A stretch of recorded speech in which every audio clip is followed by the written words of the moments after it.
Hi folks, Bill with This Old RV. Well, doing things a little bit different today. For those of you who follow this channel, you know it's a RV traveling channel. Not traveling today, I'm at home recovering from surgery. And you're probably saying, well, what the heck what's that got to do with the thing that you're sitting behind? Well, I'll tell you. At the very moment that I was about to go into surgery, I was contacted by Grecell, a company that manufactures these portable power stations. And I was asked if I'd be willing to review one of their products, the power station.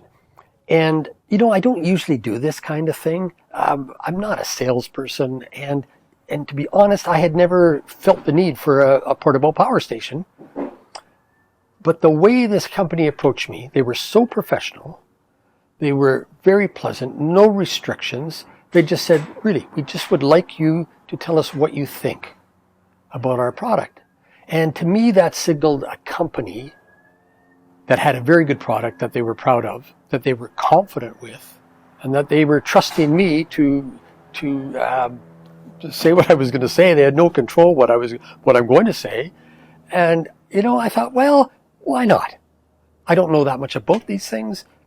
Perhaps there is a need. And so let's look at it together. So the way this works into the surgery story is all I could do after I talked with the representative from the company was to accept the package, which came just before I was about to go into surgery. All I could do, all I had time for, was to unpack it. And I know that packaging's it's a kind of a superficial thing, and it's nothing to get hung up on. But what I noticed right away when I came to our front door was the packaging was really well done. It was a really well engineered package. It was tight. There was no wastage. The box was really rugged. There was a box inside a box, as you can see, and the box itself was well labeled. You knew exactly what the product was just reading the outside of the box, all the specs and what it could do and so on. And so I was pretty impressed with just the unboxing of it. And you know what it's like when you buy something new and you hold it, like maybe it's an iPhone for some people, or another type of smartphone, or a watch, or a tool, and that you've got that tactile feel. You know that when you touch it, it just feels like good quality. Well, that's what this felt like. When I lifted it out, first of all, I was really amazed at how light it was, how small it was. It's a 500-watt portable power station, which is pretty good. A pretty good size, but it wasn't that big, wasn't that heavy, and let me tell you, any one of you can figure this thing out. When I took it out of the box, I looked at it, and I'm not a techie person, but I could tell exactly what the ports were for. And if you've used a computer and peripherals like I've got shown here and so on, you'll know what to do with this thing. It won't be a mystery. I've got to stop for a second because there's a helicopter flying overhead.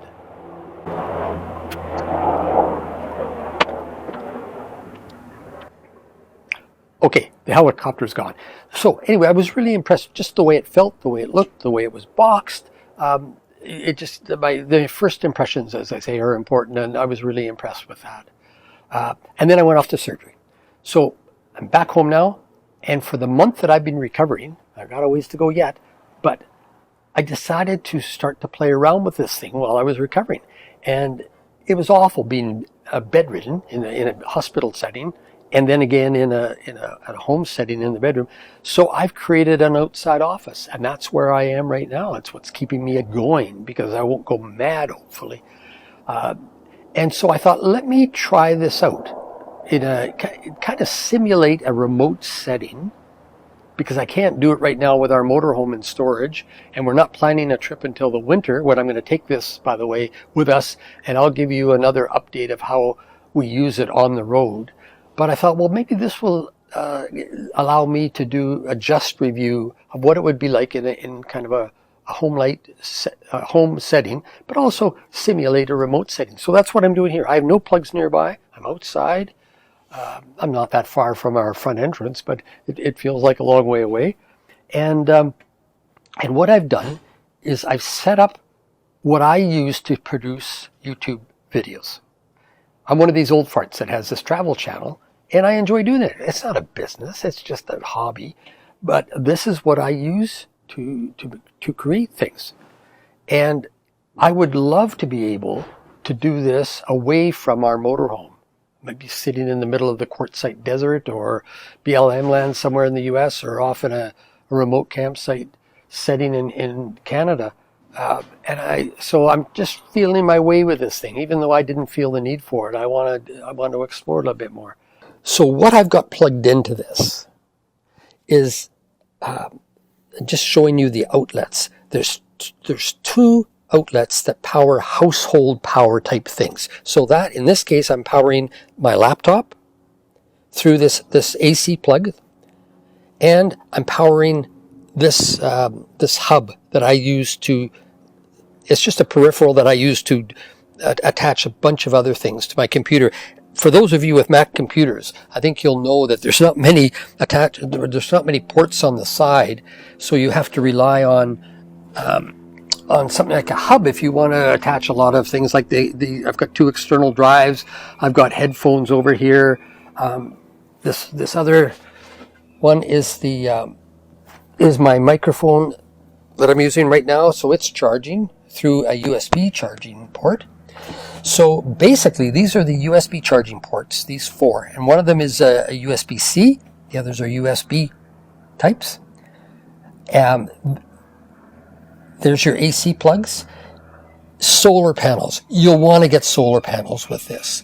We're going to, because the solar panels would plug into these two fittings, and those are in this case. I'm not going to open up all these cables, but they're in this case. And the cables would attach directly to your solar panel, and that would keep this charged. So this is where you would plug your household power into it if you want to charge it inside your home before you go on a trip, or just if you're leaving it for a while. You just plug it in here, and then you plug that into a wall socket in your home. If you were in your car and you wanted to charge it up, there's a cigarette lighter type charging port right here, and that's where you would plug that in. And basically, that's all the functions here. You just it's quite compact and neat. I also have my iPhone charging right now, and the way that works is you just have the power on, and you push the USB button, and it activates this charging pad, and your phone's charging. So that's a really handy thing. So you can see I've got a lot of things attached to this, and it's powering all of them. Now, there are some limitations with this power station, as there are with any power station. This is a 500 watt power station. For me, I think it's going to meet our needs perfectly.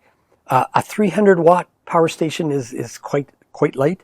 And once you start getting up into 1,000 watt, 1,200 watt, 1,500 watt power station, they're huge. They're heavy, much bigger, heavier, and much more expensive. So this is kind of the mid-range, and what this is really good for, I believe, is, and you'll see it on the packaging as well and in the instructions, it's really for powering multi-devices, but devices that don't demand a lot of power.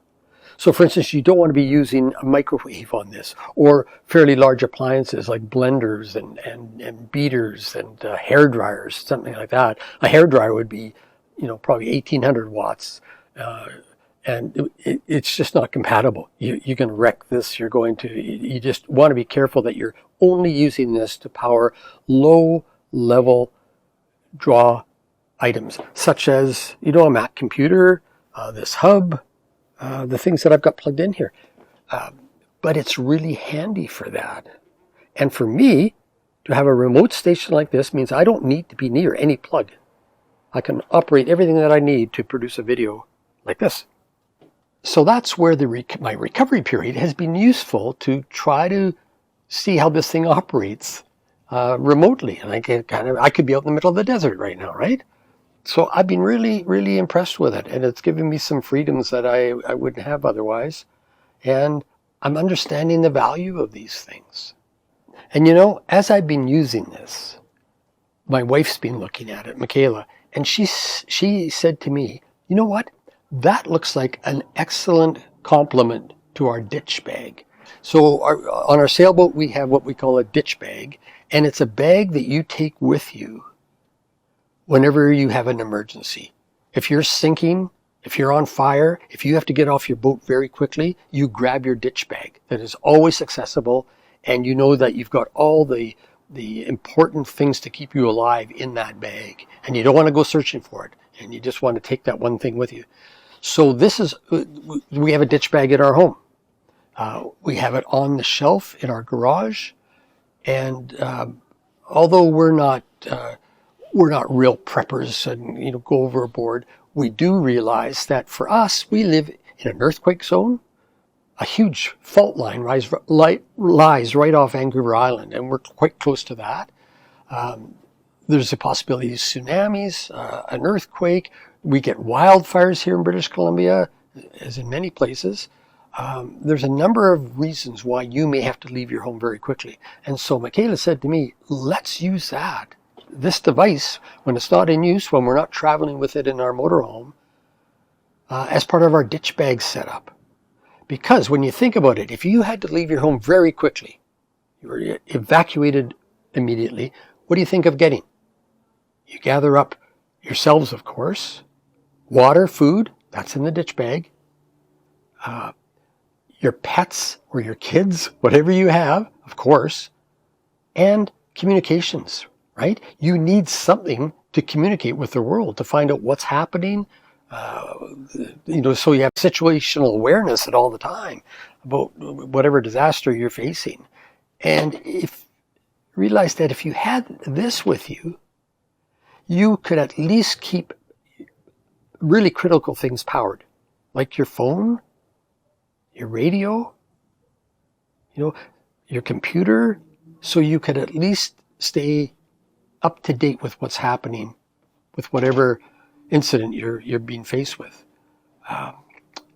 And if you had solar panels to accompany this, and you were in a region with a fair bit of sunshine, indefinitely you could have constant power to your devices, so at least you'd feel attached to the world somehow in each way. And I don't want to be over dramatic, but anyway, you know what I mean. This could be really a good addition to that. So we are keeping this device on the shelf beside our ditch bag. And the moment we ever have to evacuate quickly, into the trunk goes this and the ditch bag. So this month of playing around with this thing has convinced me and my wife that we want one of these. So once you've decided that a power station is for you, and you determine what level of power you're going to need, in our case we think 500 watts is going to be ideal for our light things here, our peripherals and our electronic devices, then it's a matter of finding out which one you want to buy.